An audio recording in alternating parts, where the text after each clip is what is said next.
اللہ عورتوں کے لیے غم کیوں نہیں چاہتا؟ سورہ قصص میں فرمایا اس کی آنکھیں ٹھنڈی ہوں اور وہ غم نہ کرے۔ بسم اللہ الرحمن الرحیم۔ السلام علیکم ورحمۃ اللہ وبرکاتہ۔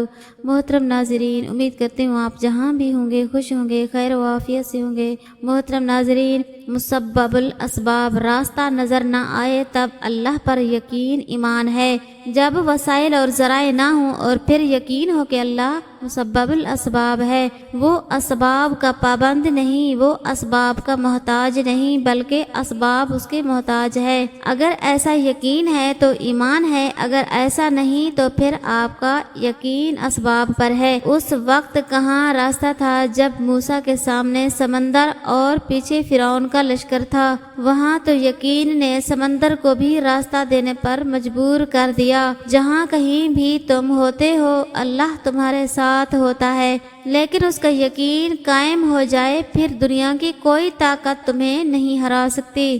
اپنے معاملات اللہ کے سپرد کر دیا کریں۔ وَتَوَكَّلْ عَلَى اللَّهِ وَكَفَى بِاللَّهِ وَكِيلًا، اور اللہ پر توکل رکھیے اور اللہ کافی کارساز ہے۔ جو اپنے معاملات اللہ تعالیٰ پر چھوڑ دیتے ہیں اللہ تعالیٰ ان کو کبھی بے سہارا نہیں چھوڑتا۔ رب العالمین دو جہاں میں اپنی رحمت کا سایہ عطا کرنا۔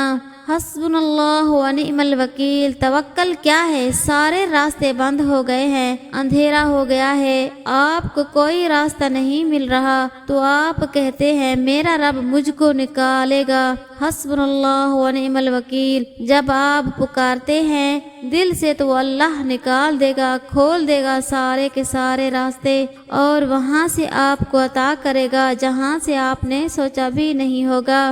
اللہ کے سپرد کرنا سیکھیں۔ ہر چیز کو، ہر فیصلے کو جب آپ جائے نماز پر بیٹھتے ہیں تو بھاری دل کو خالی کر کے اٹھا کریں۔ ہر چیز اللہ کو سونپ کر اٹھا کریں، کیونکہ ہر کام اس کی رضا سے ہوتا ہے تو پھر مستقبل کی فکر کیسی؟ اس کے فیصلوں پر سر جھکا کر اطمینان سے چلتے رہیں، وہ سب ٹھیک کر دے گا۔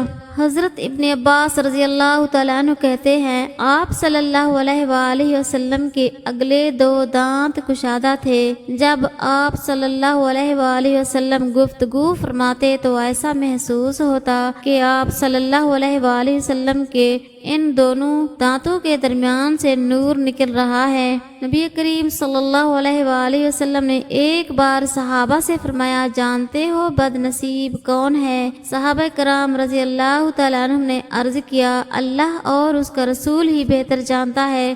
آپ صلی اللہ علیہ وآلہ وسلم نے فرمایا بد نصیب بے نمازی ہے، کیونکہ بے نمازی کو اسلام سے کچھ حاصل نہیں۔ حضرت ابو ہریرہ رضی اللہ تعالیٰ عنہ سے روایت ہے رسول اللہ صلی اللہ علیہ وآلہ وسلم نے فرمایا جمعہ میں ایک ایسی گھڑی ہوتی ہے کہ مسلمان اس گھڑی میں اللہ تعالیٰ سے جو بھلائی بھی مانگے گا اللہ تعالیٰ اسے عطا فرما دیں گے، اور وہ گھڑی بہت تھوڑی دیر رہتی ہے۔ حضور اکرم صلی اللہ علیہ وآلہ وسلم سے پوچھا گیا کہ نجات کا ذریعہ کیا ہے؟ فرمایا اپنی زبان کو قابو میں رکھو، تمہارا گھر تم کو سمائے رکھے، یعنی بلا ضرورت گھر سے نہ نکلو اور اپنی غلطی پر رویا کرو۔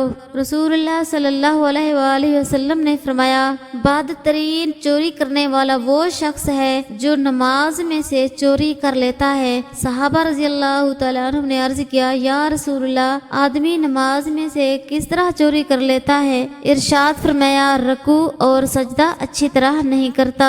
ایک فرض کے بارے میں رکوع سجدہ اچھی طرح کرنا۔ حدیث نبوی صلی اللہ علیہ وآلہ وسلم جوان کا توبہ کرنا۔ حضرت محمد صلی اللہ علیہ وآلہ وسلم نے فرمایا ہے جب ایک جوان انسان توبہ کرتا ہے تو مشرق سے مغرب تک کے قبرستانوں میں سے 40 دن تک عذاب ہٹا لیا جاتا ہے، اور آپ صلی اللہ علیہ وآلہ وسلم نے فرمایا اللہ اس کے چہرے کو روشن کرے جو حدیث سن کر آگے پہنچائے۔